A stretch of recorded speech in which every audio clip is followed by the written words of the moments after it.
औचित्य साधून स्वच्छ सर्वेक्षण 2022ला सामोरे जात असताना स्वच्छ नवी मुंबई शहराविषयी मुलांच्या मनात असलेल्या संकल्पनांना मूर्तरूप देण्याच्या उद्देशाने महापालिका आयुक्त अभिजित बांगर यांच्या मार्गदर्शनाखाली कोपरखैरणे येथील प्रशस्त निसर्ग उद्यानात आयोजित करण्यात आलेल्या स्वच्छ चित्रकला स्पर्धेत इयत्ता 8वी ते 10वीच्या 2997 विद्यार्थ्यांनी सहभाग घेतला होता। या प्रसंगी मुलांना प्रोत्साहित करण्यासाठी अतिरिक्त आयुक्त सुजाता ढोले, सुलेखनकार अच्युत पालव, घनकचरा व्यवस्थापन विभागाचे उपायुक्त डॉक्टर बाबासाहेब राजळे, शिक्षण विभागाचे उपायुक्त जयदीप पवार, सहाय्यक आयुक्त अनंत जाधव, शिक्षण विस्तार अधिकारी ऋतुजा संखे आणि इतर मान्यवर उपस्थित होते। सर्व बालकांना बालदिनाच्या मनापासून खूप खूप शुभेच्छा।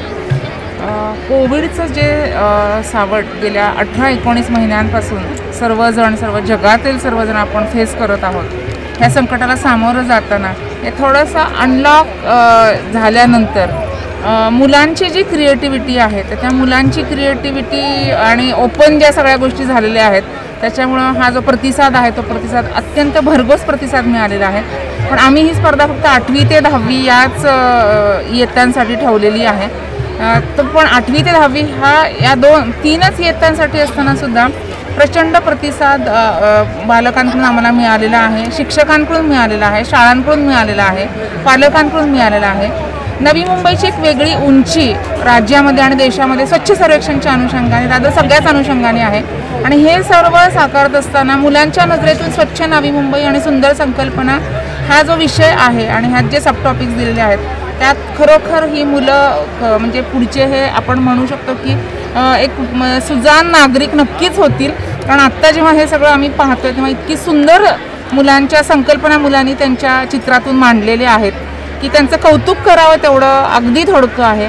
त्यामुळे हा अत्यंत चांगला उपक्रम एक राबवला गेलेला आणि त्याला जो प्रतिसाद मिळाला त्याबद्दल मी सगळ्यांचे मनापासून आभार मानतो। नवी मुंबई महानगरपालिकेचं मी खूप खूप अभिनंदन करतो, कारण कोविडसारख्या परिस्थितीतून बाहेर पडल्यानंतर मुलांची काळजी घेणारा हा पहिला आनंदोत्सव होता। खरा चित्र मुलं काढत आहेत आणि या सगळ्या एक साधारण राऊंड घेतल्यानंतर माझ्या लक्षात आलं 1-2 वर मुलं आहेत आणि सगळी मुलं मुक्त हस्त चित्र काढत आहेत, चांगल्या पद्धतीने स्वतःच्या भावना व्यक्त करत आहेत आणि मला वाटतं हीच वेळ आहे की याच्यातूून बाहेर पडण्याची। आणि जो आत्मविश्वास आहे तो आत्मविश्वास मुलांना मिळाला पाहिजे आणि मिळायचं असेल तर अशा प्रकारच्या स्पर्धा जर आयोजित करण्यात आल्या तर मला असं वाटतं की मुलांना ते जास्त जड जाणार नाही। चांगल्या पद्धतीने स्पर्धा आयोजित केली आहे, मुलं खूप छान आहेत। या मुंबईने अतिशय चोख व्यवस्था केलेली आहे आणि मी नव्या मुंबईचा नागरिक असल्याकारणाने इथे येणं हे माझं कर्तव्य समजतो आणि मला खूप आनंद झाला की आज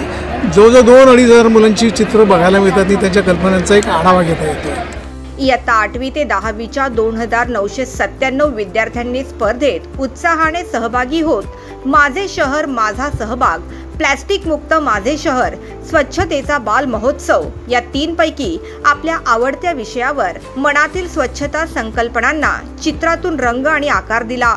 लवकरच या स्वच्छ चित्रकला स्पर्धेचा पारितोषिक वितरण समारंभ आयोजित करण्यात येणार असून पहिल्या 3 क्रमांकांना 11,000, 7,000 व 5,000 तसेच 10 उत्तेजनार्थ चित्रकृतींना प्रत्येकी 1,000 रकमेची पारितोषिके स्मृतिचिन्हासह प्रदान केली जाणार आहेत।